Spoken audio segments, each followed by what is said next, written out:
আরব উপদ্বীপের এক বিস্তীর্ণ ও শুষ্ক মরুভূমির বুকে জেগে থাকা ছোট্ট একটি সবুজ মরুদানকে ঘিরে গড়ে উঠেছিল এক গ্রাম। নাম তার আস-সাফা। গ্রামের চারদিকে যতদূর চোখ যায় কেবল ধূসর বালি আর রুক্ষ পাহাড়ের সারি। এই রুক্ষতার মাঝেও গ্রামটি ছিল যেন মরুর বুকে এক শান্তিময় আশ্রয়। এখানকার মানুষগুলোর জীবন ছিল সরল, কঠোর পরিশ্রমে অভ্যস্ত এবং একে অপরের প্রতি সহানুভূতিশীল। মরুভূমির তপ্ত বাতাস যখন বইত, তখন খেজুর গাছের পাতায় পাতায় এক অদ্ভুত সুর তৈরি হতো, যা গ্রামবাসীদের মনে করিয়ে দিত যে জীবন কঠিন হলেও স্রষ্টার রহমত সর্বত্র বিদ্যমান। এই গ্রামেরই এক যুবক, নাম তার আরহাম। তার বয়স সবেমাত্র 20-র কোঠায়। আরহাম ছিল একজন এতিম। শৈশবেই সে তার বাবা মাকে হারিয়েছিল। আত্মীয় স্বজন বলতেও তার কেউ ছিল না। গ্রামের প্রবীণদের স্নেহ আর প্রতিবেশীদের আন্তরিক সহযোগিতায় সে বড় হয়েছে। ছোটবেলা থেকেই আরহামের চরিত্রে দুটি গুণ ছিল প্রখর। এক, সৃষ্টিকর্তার প্রতি তার অগাধ বিশ্বাস ও ভয়, এবং দুই, তার ইস্পাত কঠিন সততা। এই দুটি গুণই তাকে সবার কাছে প্রিয় করে তুলেছিল। সে যখন ছোট ছিল তখন থেকেই সে অন্যের বাগানে পড়ে থাকা খেজুর কুড়িয়ে মালিককে ফিরিয়ে দিত। তার এই সততা দেখে গ্রামের বৃদ্ধরা বলতেন, আরহামের হৃদয়টি যেন মরুভূমির ঝর্ণার মতো স্বচ্ছ। গ্রামের সবচেয়ে ধনী ব্যক্তি ছিলেন আবদুল্লাহ ইবনে উমর। তার সম্পদ ছিল বিশাল, যার মধ্যে ছিল 100-টিরও বেশি ছাগলের পাল। আবদুল্লাহ ছিলেন একজন ধার্মিক ও বিচক্ষণ মানুষ। তিনি দীর্ঘদিন ধরে এমন একজন বিশ্বস্ত রাখালের সন্ধান খুঁজছিলেন, যার হাতে নিশ্চিন্তে তার পালের দায়িত্ব তুলে দেওয়া যায়। তার কাছে এই পশুপাল কেবল অর্থ উপার্জনের উৎস ছিল না, বরং সৃষ্টিকর্তার পক্ষ থেকে তার জন্য এক পবিত্র গচ্ছিত ধন। তিনি প্রায়ই বলতেন, সম্পদ হলো একটি পরীক্ষা, আর এই পরীক্ষার সফলতার চাবিকাঠি হলো আমানতদারিতা।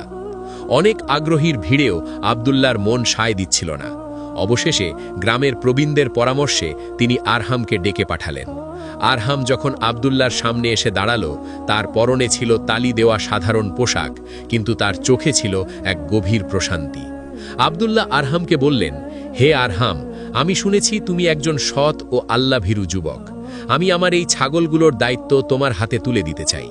এগুলো শুধু পশু নয়, আমার রুজি রোজগারের উৎস এবং সৃষ্টিকর্তার পক্ষ থেকে আমার জন্য এক পবিত্র গচ্ছিত ধন। তুমি কি এই বিশ্বাসের ভার নিতে পারবে? আরহাম বিনয়ের সাথে মাথা নত করে বলল, ইনশাআল্লাহ, আমি আমার জীবনের শেষ রক্তবিন্দু দিয়েও আপনার বিশ্বাস রক্ষা করার চেষ্টা করব। প্রতিটি ছাগলের যত্ন নেওয়া আমার ঈমানি দায়িত্ব বলে মনে করব। আরহামের এই দৃঢ় জবাবে আবদুল্লাহ অত্যন্ত সন্তুষ্ট হলেন এবং তার হাতে তার ছাগলের পালের দায়িত্ব তুলে দিলেন। তিনি আরহামকে রাসূলুল্লাহ সাল্লাল্লাহু আলাইহি ওয়াসাল্লামের একটি হাদিস স্মরণ করিয়ে দিলেন, আমানত রক্ষা করার গুণ যার নেই তার ঈমান নেই, আর অঙ্গীকার রক্ষা করার গুণ যার নেই তার দ্বীন নেই। মুসনাদে আহমদ। সেই দিন থেকে আরহামের নতুন জীবন শুরু হলো। প্রতিদিন ভোরের আলো ফোটার সাথে সাথে সে ছাগলগুলোকে নিয়ে বেরিয়ে পড়ত। মাইলের পর মাইল হেঁটে সে তাদের জন্য সবুজ ঘাস ও পরিষ্কার জলের উৎস খুঁজে বের করত। মরুভূমির প্রখর রোদ, ধূলিঝড় আর রাতের হিমেল হাওয়া কোনো কিছুই তাকে তার দায়িত্ব থেকে বিচ্যুত করতে পারত না।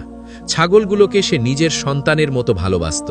কোনো ছাগল অসুস্থ হলে সে সারা রাত জেগে তার সেবা করত। সে জানত যে প্রতিটি প্রাণীর প্রতি দয়া প্রদর্শন করা সওয়াবের কাজ।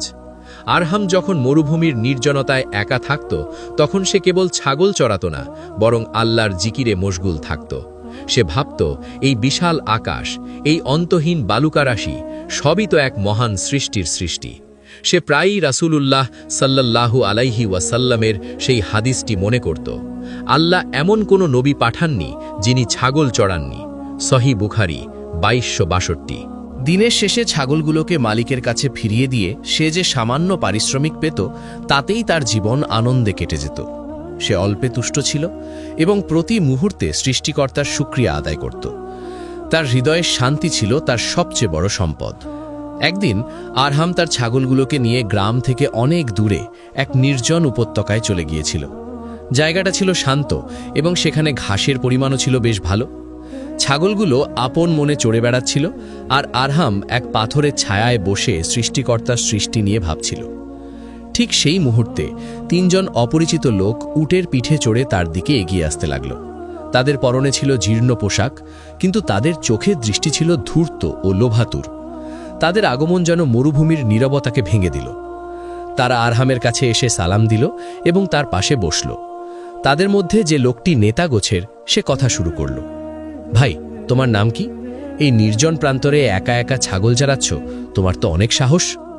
আরহাম শান্তভাবে উত্তর দিল, আমার নাম আরহাম, আর সাহসের মালিক তো একমাত্র আল্লাহ। আমি কেবল তার উপর ভরসা করি। দ্বিতীয় লোকটি তার কাঁধে হাত রেখে সহানুভূতি দেখানোর ভান করে বলল, ভাই আরহাম, আমরা তোমার কষ্ট বুঝি। এই প্রখর রোদে পুড়ে সামান্য পারিশ্রমিকের জন্য এত পরিশ্রম করা কি সাজে? তোমার মালিক তো আরামে প্রাসাদে বসে আছে, আর তুমি এখানে জীবন বাজি রেখে তার সম্পদ পাহারা দিচ্ছ। তাদের কথায় ছিল এক সূক্ষ্ম প্ররোচনা। আরহাম তাদের কথার উদ্দেশ্য বুঝতে পারছিল, কিন্তু সে চুপ করে রইল। তৃতীয় লোকটি এবার আসল প্রস্তাবটি দিল। তার কণ্ঠ ছিল খিসফিসে ও ষড়যন্ত্রমূলক। শোনো আরহাম, আমরা তোমাকে এক অভাবনীয় প্রস্তাব দিতে এসেছি। তুমি যদি এই পাল থেকে মোট 20টি মোটাতাজা ছাগল রাতের আধারে আমাদের হাতে তুলে দাও, তবে আমরা তোমাকে এই থলে ভর্তি টাকা দেব। এই অর্থ দিয়ে তুমি নিজের ব্যবসা শুরু করতে পারবে, সুন্দর একটি বাড়ি বানাতে পারবে এবং বাকি জীবনটা রাজার মতো কাটাতে পারবে। আর তোমার মালিককে তুমি বলবে যে একদল নেকড়ে অতর্কিত হামলা করে ছাগলগুলোকে নিয়ে গেছে। তোমার সততার কথা সবাই জানে, তাই তোমার কথা কেউ অবিশ্বাস করবে না। এই ভয়ঙ্কর প্রস্তাব শুনে আরহামের অন্তর কেঁপে উঠল। তার মনে হলো যেন শয়তান মানুষের রূপ ধরে তাকে পথভ্রষ্ট করতে এসেছে। তার ঈমান ও সততা এক কঠিন পরীক্ষার মুখোমুখি হল। একদিকে ছিল মুহূর্তের মধ্যে ধনী হয়ে যাওয়ার লোভনীয় হাতছানি, যা তাকে পার্থিব জগতের মোহে বাঁটতে চাইছিল, আর অন্যদিকে ছিল সৃষ্টিকর্তার প্রতি তার দায়বদ্ধতা ও পবিত্র গচ্ছিত ধন রক্ষার শপথ। প্রস্তাবটি আরহামের কানে বিষাক্ত তীরের মতো বিঁধল। স্বর্ণমুদ্রা ভর্তি থলিটি তার চোখের সামনে চিকচিক করছিল, যেন মরুভূমির বুকে এক মরীচিকা। আরহামের এক পিণ্ড দ্রুত তালে ধুকধুক করতে শুরু করল। তার মনে হলো এই দৃশ্য সে স্বপ্নেও দেখেনি। তার সারা জীবনের কষ্ট, তার মায়ের ছেঁড়া কাপড়, তার নিজের খালি পেট, সব যেন এই থলেটির দিকে তাকিয়ে মুক্তির নিঃশ্বাস ফেলল। সে হাঁটু গেড়ে বসে থলেটির দিকে হাত বাড়াতে গিয়েও থমকে গেল। তার হাত কাঁপছিল, কেবল লোভের কারণে নয়, বরং এই অপ্রত্যাশিত পরীক্ষার ভারে। তার মনে হলো এই সামান্য একটি মিথ্যা তার জীবনের সমস্ত কষ্ট দূর করে দিতে পারে। সে একটি সুন্দর বাড়ির স্বপ্ন দেখতে পারত, ভালো খাবার খেতে পারত এবং সমাজের আর 10 জন ধনী ব্যক্তির মতো সম্মান নিয়ে বাঁচতে পারত। এই চিন্তাগুলো তার মস্তিষ্কের প্রতিটি কোষে যেন বিদ্যুৎ প্রবাহের মতো ছড়িয়ে পড়ল। প্রতারকদের নেতা এবার আরও এক ধাপ এগিয়ে এলো। তার কণ্ঠস্বর ছিল সাপের ফিসফিসানির মতো শীতল ও প্ররোচনামূলক। এগুলো তোমার, এর বিনিময়ে আমরা শুধু তোমার মালিকের পাল থেকে 20টি ছাগল নিয়ে যাব। তুমি বলবে নেকড়ে নিয়ে গেছে। মরুভূমিতে এমন ঘটনা তো হামেশাই ঘটে, তাই না? কেউ জানবে না আরহাম। তোমার মালিকের তো অনেক ছাগল, 20টি কমে গেলে তার কিছুই হবে না, কিন্তু তোমার জীবনটাই বদলে যাবে। শয়তান তার মনের গভীরে প্রবেশ করে দুর্বলতার জায়গাগুলোতে আঘাত হানার চেষ্টা করছিল। আরহামের মনে ভেসে উঠল গত শীতের রাতগুলোর কথা, যখন তীব্র ঠান্ডায় সে শুধু একটি পাতলা কম্বল জড়িয়ে কাটিয়েছিল। মনে পড়ল একবার অসুস্থ হয়ে পড়েছিল, কিন্তু অর্থের অভাবে ভালো চিকিৎসা করাতে পারেনি। শয়তান যেন সেই কষ্টগুলোকে পুঁজি করে তার কানে ফিসফিস করে বলছিল, শুধু একটিবার, এই সুযোগ আর আসবে না। তোমার সততা তোমাকে কি দিয়েছে? কেবল ক্ষুধা আর কষ্ট। আরহামের চোখ তখনও স্বর্ণমুদ্রার দিকে নিবদ্ধ। প্রতিটি মুদ্রা যেন তাকে ডাকছিল, তাকে প্রতিশ্রুতি দিচ্ছিল এক নতুন জীবনের। তার ভেতরের মানুষটি দ্বিধাবিভক্ত হয়ে গেল। একদিকে তার জন্মগত দারিদ্র্য, অন্যদিকে তার ঈমানি শিক্ষা। এই দুইয়ের মাঝে এক তীব্র মনস্তাত্ত্বিক যুদ্ধ শুরু হলো। তার বিবেক তাকে বারবার সতর্ক করছিল, কিন্তু লোভের তীব্রতা সেই সতর্কবাণীকে প্রায় ডুবিয়ে দিচ্ছিল। কিন্তু পরক্ষণেই আরহামের সম্বিত ফিরল। তার ভেতরের সেই সুপ্ত শক্তি, যা তাকে এতকাল সৎ পথে চালিত করেছে, তা জেগে উঠল।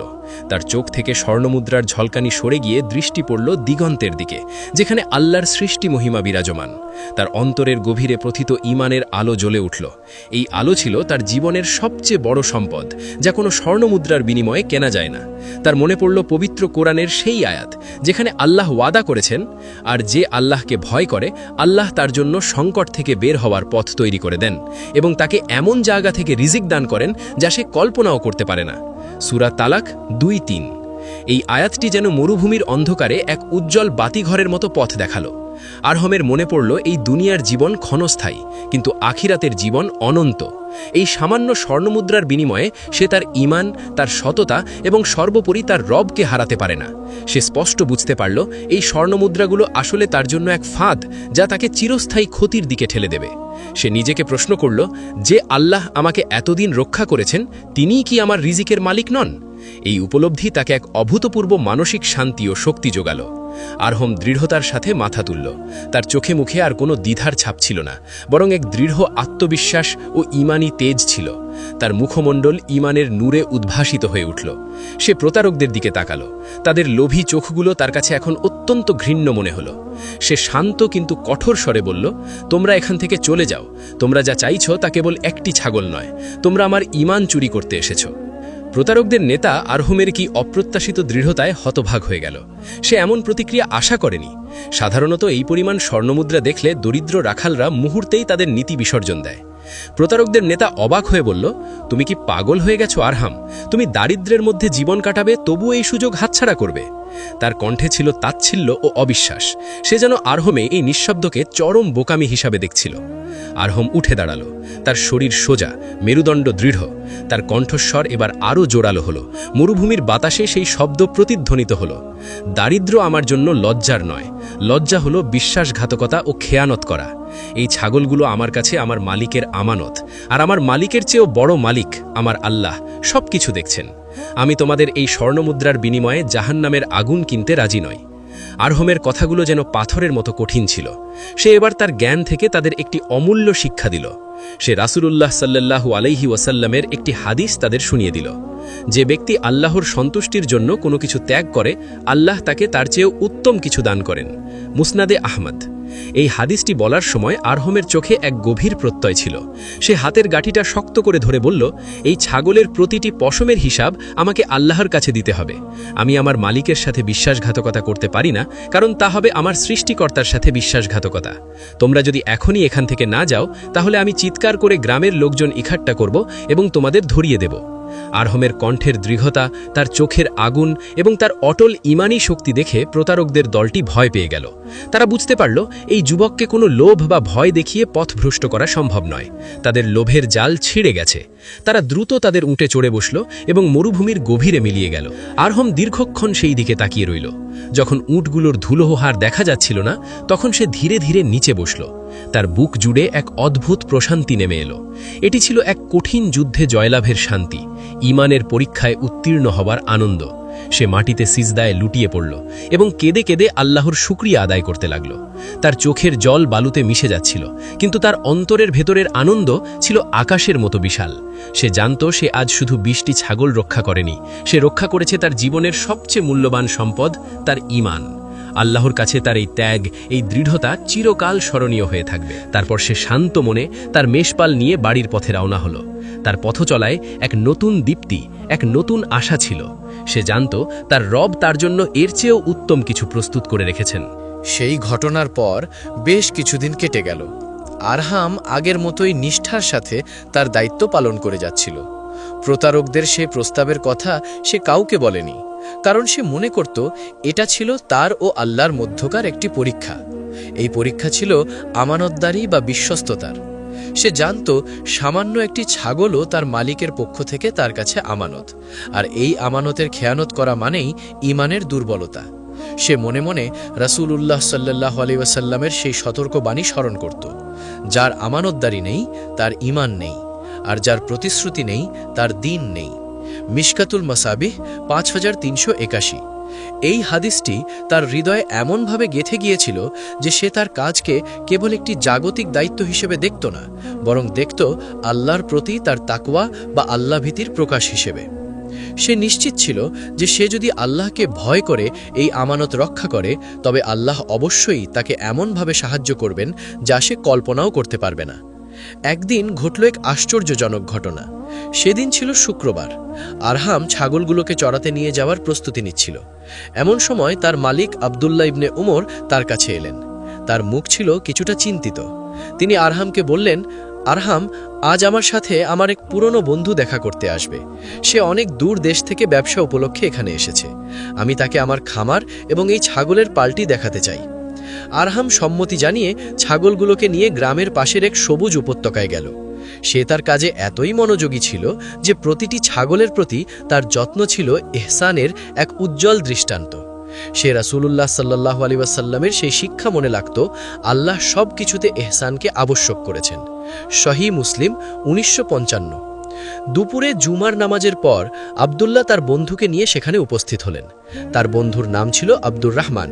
তিনি ছিলেন একজন অত্যন্ত ধনী এবং সম্ভ্রান্ত ব্যবসায়ী, কিন্তু তার কোনো সন্তান ছিল না। আব্দুর রহমান আরহামের কাজ মন দিয়ে দেখছিলেন। তিনি লক্ষ্য করলেন আরহাম প্রতিটি ছাগলকে কি পরম মমতায় যত্ন করছে। আব্দুল্লাহ তার বন্ধুকে গর্বের সাথে বললেন, এই হলো আরহাম, আমার দেখা সবচেয়ে সৎ ও আল্লাহ ভীরু যুবক। আব্দুল্লাহর এই কথাগুলো আরহামের সততারই প্রতিচ্ছবি ছিল। সে তো কেবল সত্যের পথেই অবিচল ছিল, যা তাকে নেক আমলের দিকে পরিচালিত করেছে। আব্দুর রহমান আরহামের কাছে এগিয়ে গেলেন এবং তার সাথে কথা বলতে শুরু করলেন। তিনি আরহামের জীবন, তার সংগ্রাম এবং আল্লাহর প্রতি তার গভীর বিশ্বাস সম্পর্কে জানলেন। আরহামের বিনয়, সততা এবং আল্লাহর প্রতি তার গভীর বিশ্বাস আব্দুর রহমানকে ভীষণভাবে মুগ্ধ করল। সে যেন রাসূলুল্লাহ সাল্লাল্লাহু আলাইহি ওয়াসাল্লামের সেই বাণীর জীবন্ত উদাহরণ ছিল, তোমরা অবশ্যই সত্য অবলম্বন করো, কেননা সত্যবাদিতা পুণ্যের পথ দেখায়, আর পুণ্য জান্নাতের দিকে নিয়ে যায়। আর একজন লোক সর্বদা সত্য কথা বলতে থাকে এবং সত্যের অনুসন্ধানে থাকে, শেষ পর্যন্ত সে আল্লাহর কাছে সিদ্দিক বা মহাসত্যবাদী হিসেবে লিপিবদ্ধ হয়ে যায়। সহিহ বুখারী 6094। কথাবার্তার এক পর্যায়ে আব্দুল্লাহ সেই 3 প্রতারকের ঘটনাটি আব্দুর রহমানকে জানালেন। আসলে গ্রামের অন্য এক রাখাল দূর থেকে ঘটনাটি দেখেছিল এবং পরে আব্দুল্লাহকে সব জানিয়েছিল। আব্দুল্লাহ আরহামকে পরীক্ষা করার জন্য এতদিন চুপ ছিলেন। ঘটনাটি শুনে আব্দুর রহমানের চোখ অশ্রুসিক্ত হয়ে উঠল।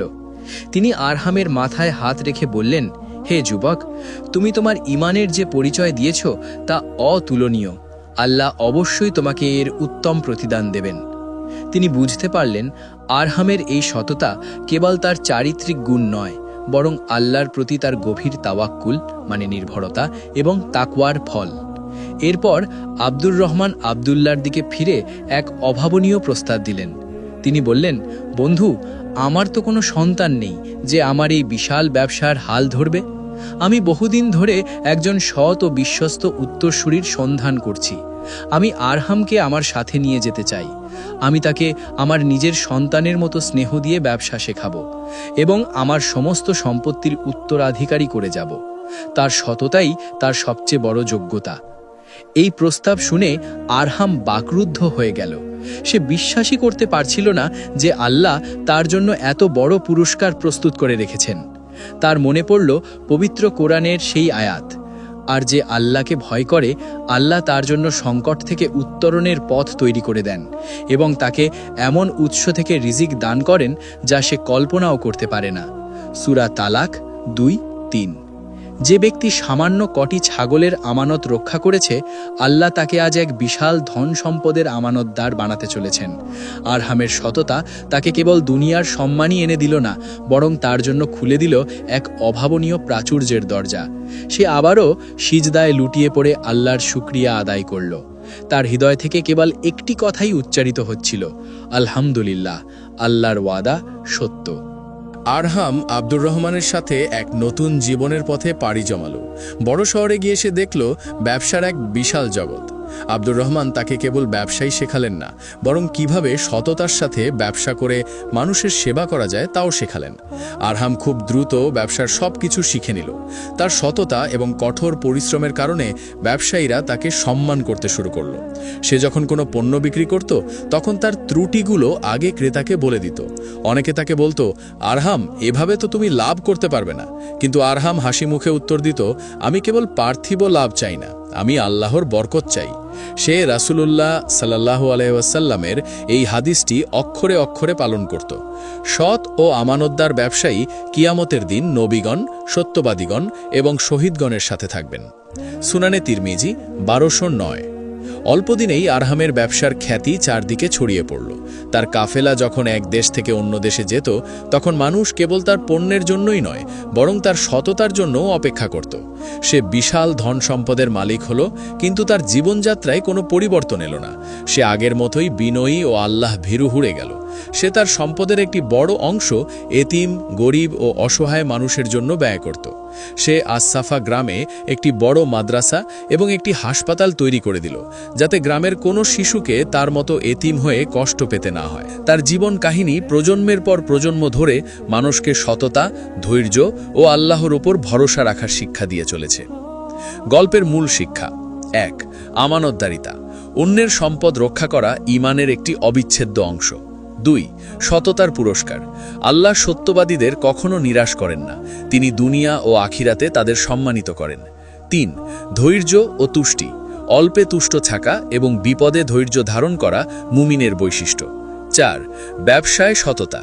সততার সাথে ব্যবসা করলে তাতে আল্লাহর বরকত নাজিল হয়।